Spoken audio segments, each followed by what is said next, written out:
नासिका से श्वास भरें, रोकें और बाईं नासिका से श्वास बाहर निकालें।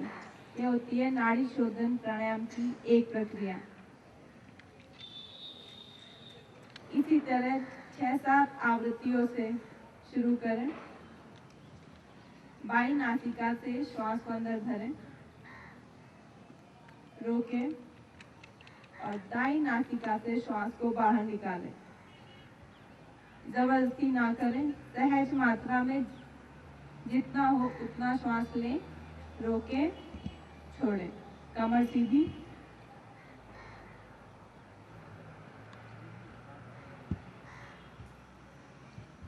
श्वास भरें, बाईं नासिका से रोकें और दाईं नासिका से श्वास को बाहर निकालें। और ध्यान रहे, जिस नासिका से श्वास बाहर निकाला है उसी नासिका द्वार से श्वास पुनः अंदर भरें। दाईं नासिका से श्वास बाहर निकाला है तो दाईं नासिका से ही अंदर भरें, रोकें।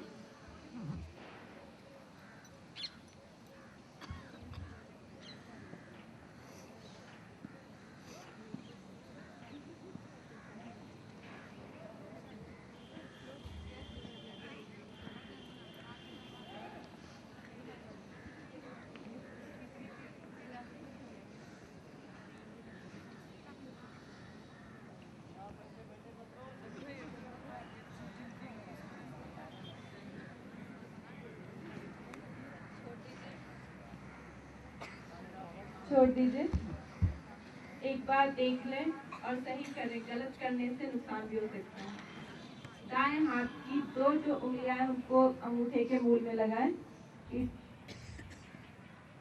और इससे अंगूठे से दाईं नाक को बंद करें और बाईं नासिका से श्वास को सहज मात्रा में, सांस की आवाज नहीं आनी चाहिए, जिस गति में आप श्वास ले रहे हैं उसी गति से श्वास को अंदर लेंगे, रोकेंगे और इसको पिन अप इस तरह से कर लेंगे। दोनों नासिका द्वार को बंद करेंगे और दाईं नासिका से श्वास को वापस बाहर निकालेंगे और जिससे निकाला गया है उसी नासिका से श्वास को पुनः अंदर भरेंगे, रोकेंगे, फिर निकालेंगे। इस तरह से 6 आवृत्तियां शुरू करेंगे।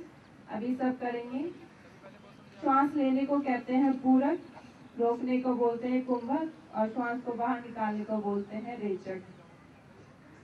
तो सभी सबसे पहले करेंगे पूरक, श्वास को अंदर भरेंगे, कुंभक, रेचक, फिर पूरक, कुंभक, रेचक। दाईं नासिका बाईं से श्वास लें, रोकें और दाईं नासिका से श्वास बाहर निकालें। आपके अनुसार 6 आवृत्ति पूरी हो जाए तो छोड़ दीजिए। सहज मात्रा में कीजिए।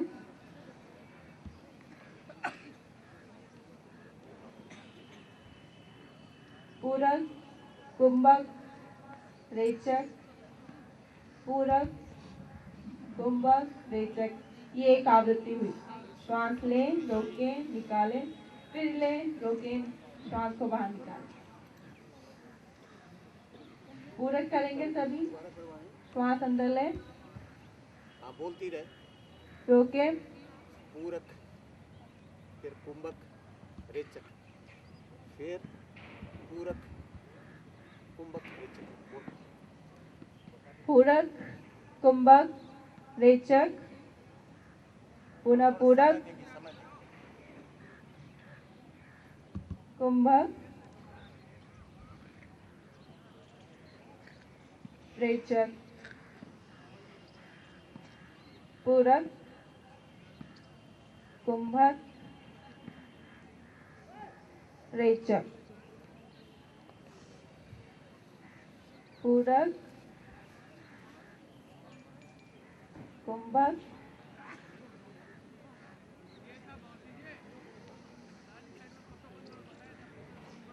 रेचक, पूरक, कुंभक, रेचक।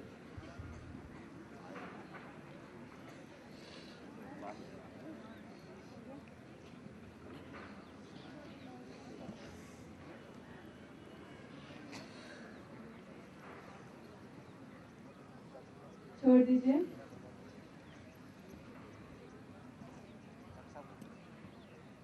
अब आपके सामने डॉक्टर मुनव्वर खान चौधरी साहब पधारने जा रहे हैं।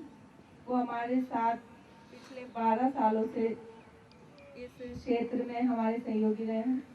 अब योग के बारे में वो आपको कुछ बताना चाहेंगे। कृपया इनके लिए तालियां बजा दीजिए। परम आदरणीय जगत गुरु योगाचार्य स्वामी बालेंद्र गिरी महाराज, हमारे रामोरा जी, तमाम स्टेज पर बैठे लोग और ख़ास तौर से बाल योगाचार्य जिन्होंने पूरे भारतवर्ष में नाम किया है, सरिता राणा। अभी आपने सारा कुछ देखा और सुना और समझा और आपको बताया भी गया, लेकिन मैं टाइम कम है इसलिए सिर्फ इस बात पे जोर दूंगा कि इम्प्लीमेंट क्यों करना चाहिए योग। इकबाल का एक शेर है, खुद ही को कर बुलंद इतना, खुद ही को कर बुलंद इतना कि हर तकदीर से पहले खुदा बंदे से खुद पूछे, बता तेरी रजा क्या है। आप सब लोग पुलिस फोर्स में हैं, मैं आपका स्वागत करता हूं और बड़ी खुशी की बात है कि आपको ये जो सानिध्य स्वामी जी का मिल रहा है, ये बहुत बड़ी बात है। ये स्वामी जी ने 8000 बच्चों को तकरीबन योग में किसी न किसी रूप में परिपूर्ण किया है। और आप सब लोग जानते हैं कि हमारी भारतवर्ष संस्कृति है, हमारी विद्या है, जो आज विदेशों में लोग डॉलर कमा रहे हैं और फायदा उठा रहे हैं। साथ में आप ये देखें कि आप योग के मायने हैं जोड़, किस चीज़ का जोड़ना, अच्छाइयों का जोड़ना। अब आप पुलिस फोर्स में हैं तो आपके अंदर अच्छाइयाँ पैदा होंगी और वो जुड़ेंगी, आपके स्वास्थ्य आपका अच्छा होगा तो स्वस्थ विचार होंगे और वो आपके हाथ में जनता की नब्ज रहती है। आपको लगेगा कि आप जब दिन भर थके होंगे, सबसे ज़्यादा ड्यूटी पुलिस फोर्स को निभानी पड़ती है, कभी कभी 24 घंटे काम करना पड़ता है या आमतौर से आम लोगों से ज़्यादा काम करना पड़ता है। तो आप देखते हैं जगह जगह घटनाएं आती हैं कि फलां जवान ने ये हुआ, उसका ये हुआ, बधाई पर चला गया या छुट्टी चला गया। अनुशासन उसके लिए ज़रूरी है। जब आप इतना काम करेंगे तो आपकी एक्सरसाइज भी होनी चाहिए, माइंड की एक्सरसाइज हो, बॉडी की एक्सरसाइज हो, वो सब चीज़ आपको बहुत कम टाइम में, और एक्सरसाइज में तो टाइम लगता है, लेकिन योग ऐसी चीज़ है बहुत कम टाइम में आप बैठकर और वैसे आसनों में बहुत ज़्यादा से ज़्यादा आप अगर डेली आधा घंटा, 15 मिनट, 1 घंटा अगर आप रोज़ करते हैं तो आप समझ लीजिए पूरे दिन तरोताज़ा रहेंगे। और हमारे समाज और देश के लिए बहुत कुछ आपके ऊपर डिपेंड करता है। आप जब फील्ड में जाएंगे तो बड़ा अच्छा लगेगा आपको कि आप एक दिन जैसे एक आदत सी पड़ जाएगी आपको, और आप जब योग के बाद काम में जाएंगे तो आपका मन लगेगा और आपके अंदर शुद्ध विचार पैदा होंगे। और आप जब योग करेंगे तो आपको लगेगा कि हम अपनी संस्कृति में वापस जा रहे हैं। हम लोग जो विदेशी लोग हैं वो सीख सीख के हमारे यहाँ से जाकर और फायदा पहुँचा रहे हैं। ये अच्छी बात है कि हमारा पूरे संसार को हमारा ये मैसेज जाता है कि हम लोग, भारतवर्ष ने इसकी ईजाद की है योग की, और हमारे गुरु मुनि और जो ये अवतार, उन लोगों ने ये देखा है कि योग से हम कितना फायदा उठा सकते हैं और वो हम सब लोगों को विरासत में मिला है। आज हमारे बीच में स्वामी जी ने हमें जगह जगह मतलब योग को किया है, पूरे जयपुर क्या पूरा राजस्थान, और आप लोग स्वामी जी उत्तरांचल, पूरे हिंदुस्तान में वैसे तो योग करा रहे हैं। तो मैं ज़्यादा टाइम नहीं ले रहा आपका, लेकिन यही चाहूँगा कि आप इसको इम्प्लीमेंट करके देखें और फिर आपको महसूस होगा कि सरिता राणा स्वामी जी जो कह रहे हैं वो कर रहे हैं। आपके सामने मिसाल मौजूद है, ये बच्चे हैं जिन्होंने योग को अपनी ज़िंदगी बना रखा है। और आप लोग ऐसा नहीं कि पढ़ने लिखने में पीछे हो। ये और एक खास बात आपको बताता हूँ कि बुद्धि, जो योग लोग करते हैं उनकी बुद्धि मतलब बढ़ती है और वो लोग समाज के लिए बहुत कुछ करते हैं। उनके अंदर ऐसे आचार विचार ये सब दिखते भी हैं और मतलब होते भी हैं।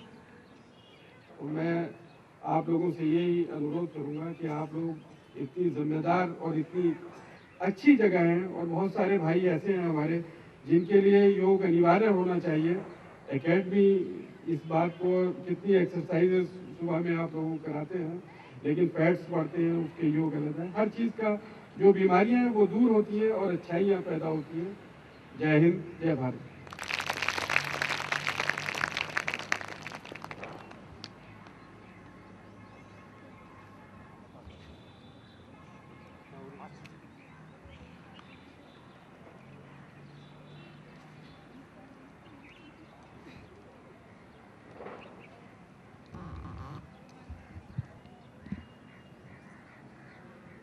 परम पूज्य स्वामी बालेंद्र गिरी महाराज, मंचासीन अतिथिगण, उपस्थित पुलिस फोर्स के जवानों, आज ये सौभाग्य मिला हमें कि आप लोगों को 2 शब्द योग के बारे में बताए जाएं।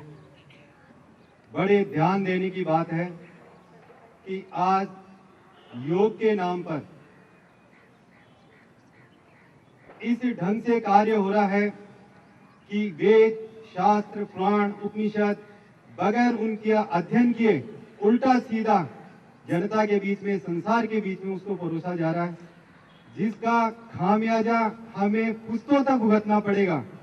ये इस ढंग के जो कि बिना सिद्धांतों के ऊपर जो योग करवाया जाता है, उससे नाक के, कान के और भी अन्य रोग जैसे मस्तिष्क के ऐसे अगर उत्पन्न हो जाते हैं तो वो पीढ़ी दर पीढ़ी चलते रहते हैं। ये वेदों में है। परम पूज्य गुरुजी ने शोध करके 5 साल में, मैं इनके सानिध्य में 1996 से हूँ, जो कि आपके सामने इन्होंने लगाए हैं ये सारे बैनर, ये इनमें सारा सार इनमें लिखा हुआ है। और आगे भी कार्य प्रारंभ इन्होंने कर रखा है, जिसका बीड़ा इन्होंने उठाया और आज से इसका शुभारंभ किया गया है कि ये सीधा आपको जी टीवी पे देखने को मिलेगा। योग के अष्टांग है यम, नियम, आसन, प्राणायाम, प्रत्याहार, धारणा, ध्यान और समाधि। इनके विषय में जब तक आपको ज्ञान नहीं होगा, जब तक आपको नहीं बताया जाएगा, तब तक आप सही मायने में योग कर नहीं सकते। और करना शुरू कर दिया तो जो कि अभी मेरे से पहले जिन्होंने भी वक्ताओं ने बताया है, उनमें से किसी न किसी रोग से आपको ग्रसित होना ही पड़ेगा। आप पुलिस फोर्स के जवान हैं, अच्छी तरह से जानते हैं कि अगर आप लोगों को बिना तरीके की रेस बताई जाए तो उस रेस के परिणाम किस रूप में आपको भोगना पड़ता है। तो रेस भी जब तरीके से की जाती है, बहुत साधारण सा काम है दौड़ना। जब उसी के अंदर की परेशानियां खड़ी हो जाती है, किसी के बाइट आता है, किसी के नसें हैं वो मुड़ जाती हैं, कुछ हो जाता है, लेकिन इसका तो समाधान है।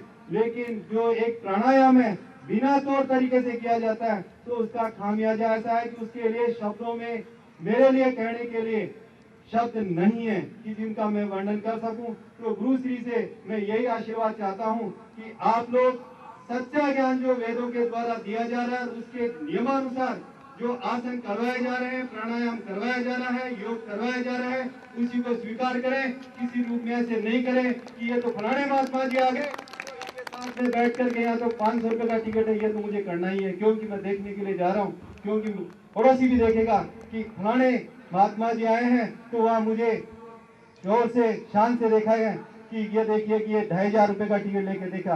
कहते ही हम किसी की बुराई नहीं कर रहे हैं, बात कर रहे हैं सिद्धांतों की। कोई वेद को छेड़ने की कोशिश करता है किसी कीमत पे, अपने आप को ऐसा है कि कमजोर मत मानिए। पहले बात कीजिए कि ये किस वेद में लिखा है, पहले बात कीजिए कि किस उपनिषद में लिखा है, पहले बात कीजिए कि ये किस संहिता में लिखा हुआ है, उसके बाद में आप उसको स्वीकार कीजिए। जय भारत, जय हिंद।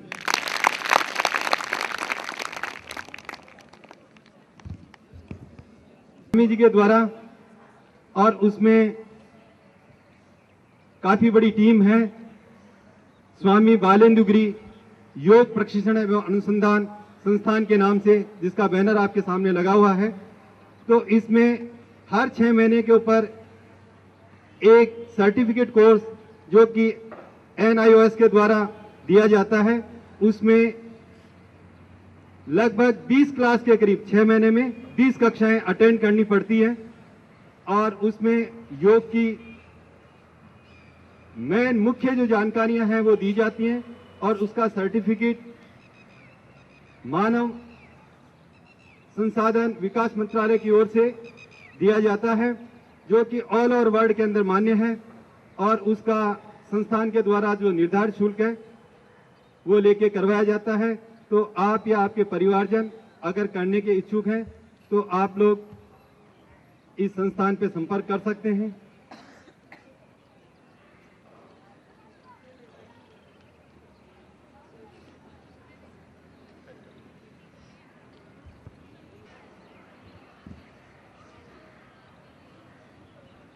आपके सामने जो भी योग के बारे में जानकारियां दी गई हैं, उसका एक ही निष्कर्ष है कि योग देखा देखी ना करें। योग जानने के लिए थ्योरी का जरूर होना ज़रूरी है और योग के जितने भी प्रामाणिक ग्रंथ हैं पहले उनका अध्ययन करें, तभी आप योग सीखने के लिए प्रेरित हों। और जो योग करवाया जा रहा है वो क्रम से ही करें, क्योंकि योग का क्रम तोड़ने से अगर बीमारियां हुई तो किसी ऑपरेशन या किसी इलाज से ठीक नहीं होती हैं। जिस तरह गणित का सवाल गलत हो जाए तो उसका आंसर गलत आता है, वैसे योग की एक गणित है, उसको सही तरीके से करनी चाहिए, नहीं तो गलत हो सकती है। गणित को तो आप सुधार भी सकते हैं, लेकिन योग से जो बीमारियां आपको होंगी उसमें कोई सुधार नहीं आएगा, इतना सा मानना है। और आप आने वाले टाइम में कभी भी योग करें तो पहले इसका प्रायोगिक पक्ष अच्छी तरह से पढ़ लें, तभी इसका प्रायोगिक प्रैक्टिकल सही रूप से हो पाएगा। तो सब